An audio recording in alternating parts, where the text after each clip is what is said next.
So I had the opportunity to run a Death Knight. One of the things I'm kind of doing on this show every so often is when I run a particularly iconic monster that I thought was interesting to see operate in play, I want to bring some of my experiences to you, kind of think through the monster, what I learned running it, and give some other thoughts on it. And the Death Knight is one that is near and dear to my heart. It is not the Lich. Like the Lich to me is like a defining monster for me to run. A big, powerful monster. It's hard to run. I think I'm going to be running a 2024 Lich next Friday. So I may have more information next week about running a Lich. But in this case, I did run a Death Knight. And I ran this in my Wednesday game. We had five characters. They were 13th level, I think, pretty sure. And they were a mix of different 5e class styles. So we had some level up advanced 5e, some D&D 2024, and some D&D 2014 classes, all next to one another. So it's not a perfect environment of running the Death Knight against D&D 2024 characters, but I still feel like I learned a lot from this monster and wanted to share it. So right off the bat, and the situation I was running them in was much harder than just facing a Death Knight. They had a Death Knight, they had 2 Death Knight aspirants, 2 mages, and 4 wights, which is a super deadly encounter, but I was pretty sure they could handle it. They're tough. They're tough characters. So under both versions of whether or not you're using the D&D 2024 encounter building guidelines or the lazy encounter benchmark, both ways they were considered deadly. But I was like, I'm pretty sure they're going to handle it. Also, I already knew about some nerfs that I was going to make to some of the monsters because of the way they work, and I'll talk about that. So the Death Knight is a CR 17 creature. It has 199 hit points, which for a legendary boss monster is just too few hit points. The characters did almost that amount of damage in the first round. I already knew that was going to be too low, so I gave him 300 hit points instead of 200 hit points, and then I let him eat his own wights to gain another 150 temporary hit points. So he had 450 hit points. And that was mainly to kind of set it up so that the Death Knight wasn't just immediately killed, and then they had to fight everybody else. I was like, I would rather he gets to destroy the other monsters in order to stay alive himself until eventually he is destroyed. So that was a little power that I gave him to keep him alive, because 199 hit points is just, he got chain lightninged twice. He got smote. He got hit with a disintegrate spell. They hammered him with stuff, and they hate him more than everybody else.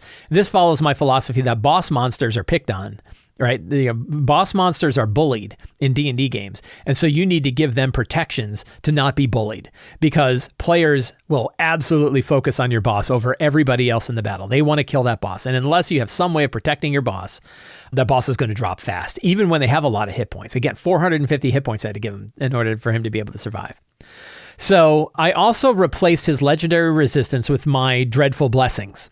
So dreadful blessings are a way for me to basically use things like legendary resistance, but use them for lots of other things. Like I'm going to get advantage on all my next attacks, or I'm going to recharge and immediately use my death orb, my hellfire orb, or I'm going to use one of these and I'm going to eat all the remaining wights and I'm going to get 150 temporary hit points, which is one of the ones that he used them for. So I use legendary resistances.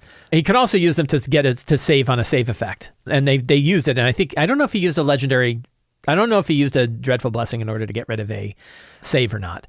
But I will tell you this, my players much prefer dreadful blessings to legendary resistances because they see them burn out faster. They know that he has to either use those to cheat in the battle or use those for save, but can't use them for both. And they really like that effect. So that's something that I've now run in 3 different groups, and all 3 groups prefer it to just straight legendary resistance. So I'm really happy with that. You can find more about dreadful blessings. There's a link down in the show notes. You can also find it at Sly Flourish website.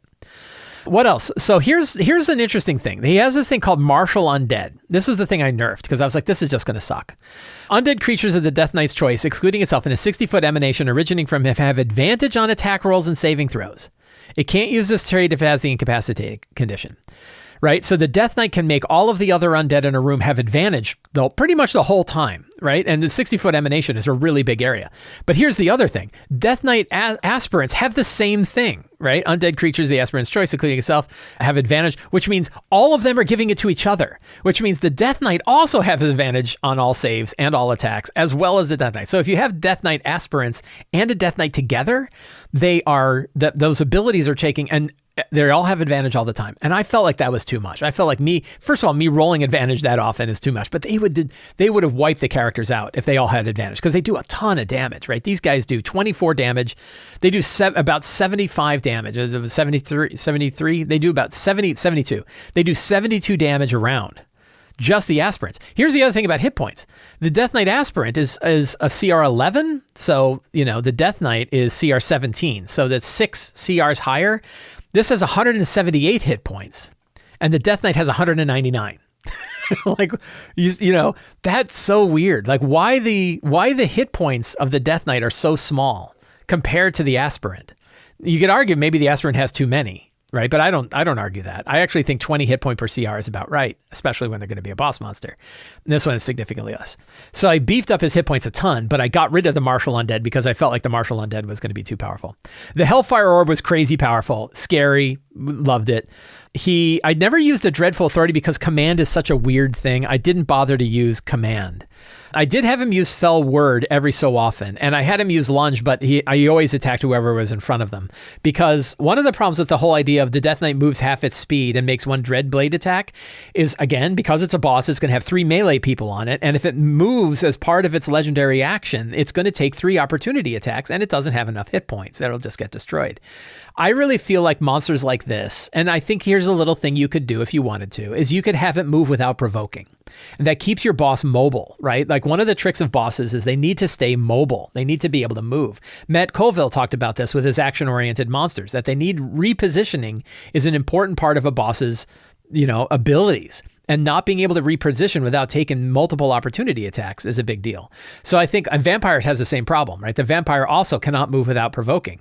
And it totally should be able to move. In fact, the regular vampire spawn can move without provoking, but the vampire can't. That's weird, right? So a little thing that you can do is, instead of having them move and not provoke, you can have them move. Sorry, instead of having them move and provoke opportunity attacks, you can instead have them move half their speed and not provoke opportunity attacks. Otherwise, they're stuck, right? If this guy gets pinned down by 3 creatures, there's no way he's going to want to not move, right? There's no way for him to be able to practically move and not take a bunch of opportunity attacks. So I really feel like the Lunge should be a move without provoke. And then I get rid of the Martial Undead. You can make the Martial Undead like a bonus action, right? Like, it is a bonus action. It fires off a wave or does a command, and a creature can make its next attack with advantage or something like that. There's a way to do that Martial Undead and not have it be too powerful. I didn't do that. I just got rid of it, and they still hit like freight trains the whole time.